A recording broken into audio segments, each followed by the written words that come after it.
राज्यसभा सांसद सुरेंद्र सिंह नागर जी ने सैकड़ों लोगों के साथ कासना मंडल के क्यामपुर गांव में सुनी मन की बात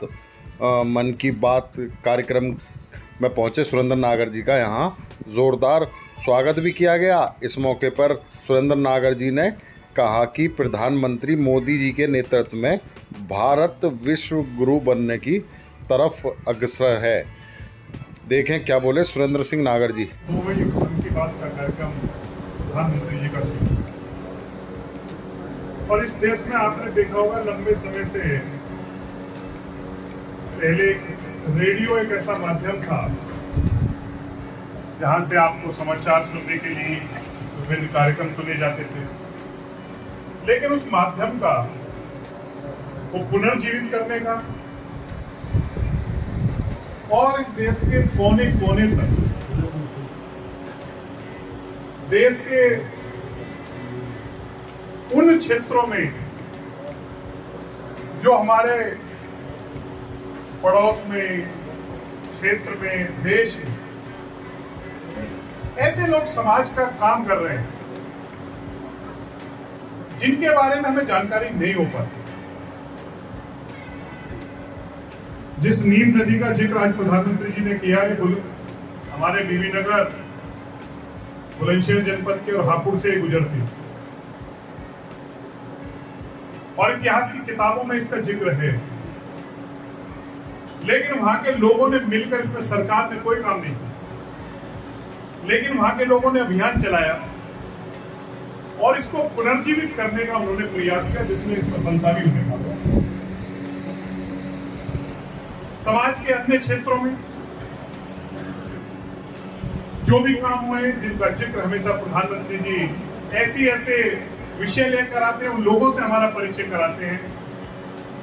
अगर आप टीबी जैसी महामारी की बात 2025 तक भारत टीबी मुक्त हो, उसके लिए सरकार के ऊपर बहुत सी हमारी निर्भरता होगी कि सरकार ये नहीं कर रही, सरकार इसमें सहयोग नहीं कर रही, दवाई नहीं दे रही। लेकिन आज प्रधानमंत्री जी ने एक व्यक्ति का जिक्र किया कि जिसने 6 टीबी के लोगों को एडॉप्ट कर रखा है, मतलब गोद ले रखा है, और उनको समय पर केवल वो दवाई पहुंचाने का काम कर रहे हैं, और वो 6 लोग ठीक हो जाएंगे। हम लोगों को भी समाज के लिए, अपने क्षेत्र के लिए, अपने जहां हम रहते हैं उसमें, अपने सोसाइटी में हम लोगों को ऐसे सामाजिक काम, इनसे प्रेरणा लेनी चाहिए। नहीं तो हमारा जीवन का एक चक्र ऐसा बन गया है कि केवल सरकार की निर्भरता, उसके काम और उनकी आलोचना हम करते हैं, लेकिन जो सामाजिक जिम्मेवारी हमारी है, आज तो ये शहर बन गया नोएडा, ग्रेटर नोएडा, लेकिन मुझे तो ध्यान है, मैं 98 में एमएलसी बना तो पहले लोग काम मांगने आते थे, खड़ंजा लगवाने गांव के लोग आते थे, कहते जी मिट्टी तो हम अपने आप डाल लेंगे श्रमदान से, आप ईट के पैसे दे देना।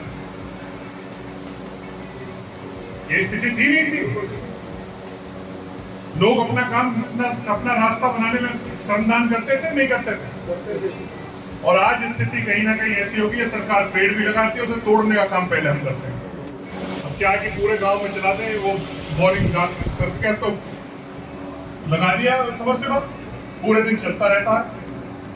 हमें पानी का उपयोग कम से कम करना चाहिए, बहुत सीमित पानी है। इन सब चीजों का हम ध्यान रखेंगे और इसमें योगदान देंगे। ये प्रधानमंत्री जी का मन की बात का संदेश था। आप सब आज मन की बात का कार्यक्रम भी प्रधानमंत्री जी अमेरिका की यात्रा पर जा रहे हैं, क्योंकि महीने के अंतिम सप्ताह में ये संडे को ये कार्यक्रम होता था, लेकिन उस वजह से प्रीपोन किया गया। और आज प्रधानमंत्री जी की मन की बात का कार्यक्रम हम लोगों ने सुना, और हमेशा की तरह प्रधानमंत्री जी ने समाज के उन वर्गों को, समाज के उस हिस्से को जो समाज में रहकर देश की सेवा करने का काम कर रहे हैं, अपना योगदान देने का काम कर रहे हैं, उनके बारे में बताया। आज नीम नदी का उन्होंने जिक्र किया। इसके अलावा उन्होंने आज जो हमारा साइक्लोन आया, आपदा प्रबंधन हिंदुस्तान की, अगर इंडिया की देखें, इतना बड़ा साइक्लोन आया, लेकिन जान माल की क्षति हुई, लेकिन जान की कोई क्षति नहीं हुई। आपदा प्रबंधन के लिए बहुत बड़ा काम इस देश में प्रधानमंत्री जी के नेतृत्व में हुआ। उन सब का जिक्र आज प्रधानमंत्री जी ने अपनी मन की बात में किया।